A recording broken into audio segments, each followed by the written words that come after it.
Olá! Hoje a gente vai mergulhar fundo em algumas das ideias mais impressionantes de Sigmund Freud. A ideia aqui é tentar desvendar um pouco dos mistérios da mente humana através do olhar dele. E para começar, vamos direto ao ponto com uma pergunta que, na verdade, está no coração da psicanálise. Por que, afinal, a gente faz coisas que parecem não ter o menor sentido, nem para a gente mesmo? Freud, por exemplo, reparou num detalhe curioso. Alguns dos seus pacientes tinham um hábito bem estranho. Eles sempre deixavam as duas portas do consultório dele abertas ao sair. Sabe, não era só esquecimento, era um padrão.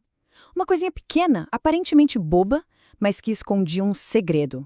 E o que Freud concluiu? Que aquilo não era um acidente. Era, na verdade, uma mensagem vinda lá do fundo, do inconsciente. Era quase como um ato de desrespeito que nascia da frustração do paciente ao encontrar a sala de espera vazia e pensar: ué, não tem ninguém? Acho que ele não é tão importante assim. E essa ideia de que até nossos comportamentos mais bizarros têm um significado escondido é a base de tudo. Então vamos para a nossa primeira parte, decodificando nossas ações secretas. Olha só este caso que o Freud descreveu. Imagina uma mulher que toda santa noite, depois do jantar, fazia uma coisa muito esquisita. Ela tinha um ritual bem específico envolvendo a toalha de mesa.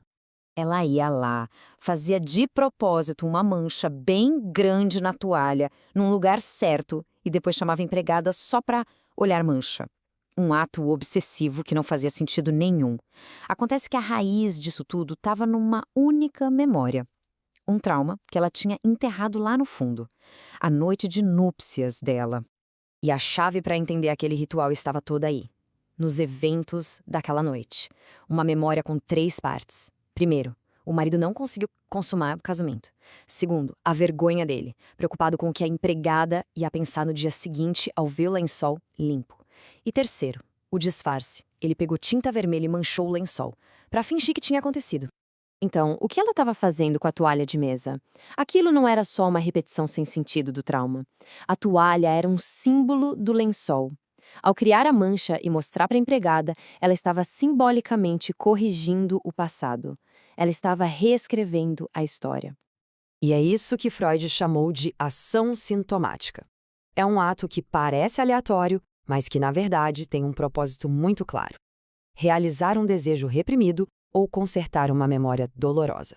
É como se o corpo contasse a história que a mente não consegue verbalizar. Certo, mas se essas ações vêm de pensamentos que a gente nem sabe que tem, de onde eles surgem? De que lugar da mente eles estão vindo?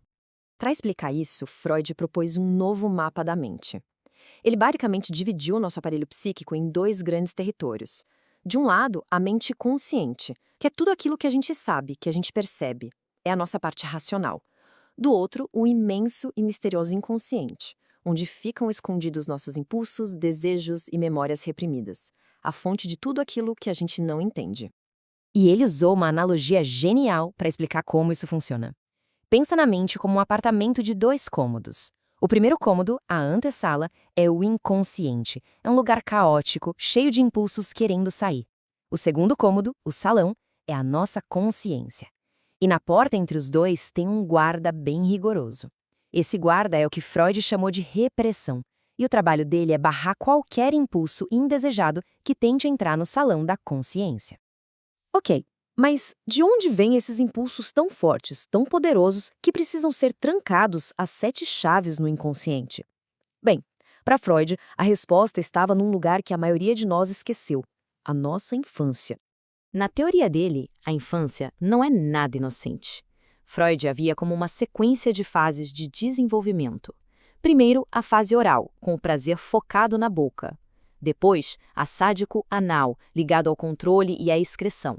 E, por fim, a fase genital, quando o interesse sexual amadurece e se volta para os outros. E o ponto alto de todo esse desenvolvimento é, talvez, a ideia mais famosa e polêmica de Freud: o complexo de Édipo. O nome vem lá do mito grego e a teoria descreve um turbilhão de desejos e ciúmes que a criança sentiria em relação aos pais, desejos pelo genitor do sexo oposto e uma rivalidade com o do mesmo sexo. E segundo Freud, esse drama familiar que acontece lá na infância é a semente dos nossos conflitos internos mais profundos e até do nosso sentimento de culpa quando a gente se torna adulto. Para ele, era uma experiência universal que moldava todo mundo. Então tá, se o problema todo está nessas memórias e desejos reprimidos no inconsciente, como é que se resolve isso? É aí que a gente entra no processo psicanalítico em si. A terapia, nesse sentido, vira uma espécie de campo de batalha.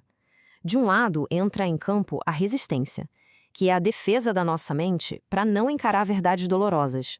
A pessoa fica em silêncio, muda de assunto.